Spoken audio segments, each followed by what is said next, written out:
നിങ്ങളുടെ കുട്ടി രാത്രിയിൽ വായ തുറന്നാണോ ഉറങ്ങുന്നത്?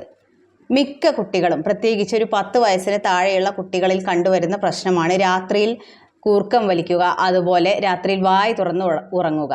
ഇനി നിങ്ങളെങ്ങാനും ഉറക്കത്തിൽ വായ അടച്ചു കൊടുത്താൽ അവർ പെട്ടെന്ന് ഉറക്കത്തിൽ നിന്ന് ഞെട്ടി ഉണരും. അപ്പോൾ എന്തായിരിക്കാം ഇതിൻ്റെ കാരണം? ഇങ്ങനെ കുഞ്ഞുങ്ങളിൽ ഉണ്ടാകുന്ന പ്രശ്നത്തിൻ്റെ കാരണം അഡിനോയിഡ് ഹൈപ്പർട്രോഫിയാണ്.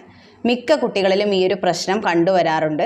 അപ്പോൾ ഈ ഒരു ബുദ്ധിമുട്ട് കാരണം അവർക്ക് മൂക്കടപ്പുണ്ടാകും.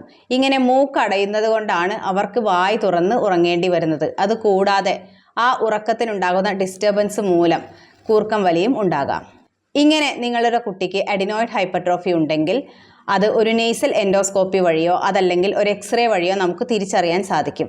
മാത്രമല്ല, ഈ ഒരു പ്രശ്നത്തിന് ഹോമിയോപ്പതിയിൽ വളരെ ഇഫക്റ്റീവായിട്ടുള്ള മരുന്നുകളുണ്ട്. വളരെ കുറഞ്ഞ കാലത്തെ ചികിത്സ കൊണ്ട്, പ്രത്യേകിച്ച് ഓപ്പറേഷൻ്റെ ഒന്നും ആവശ്യമില്ലാതെ നമുക്ക് ഈ ഒരു പ്രോബ്ലം മാറ്റിയെടുക്കാനായിട്ട് സാധിക്കും. നിങ്ങളുടെ കുഞ്ഞിന് സ്വസ്ഥമായിട്ട് ഉറങ്ങാനും കഴിയും.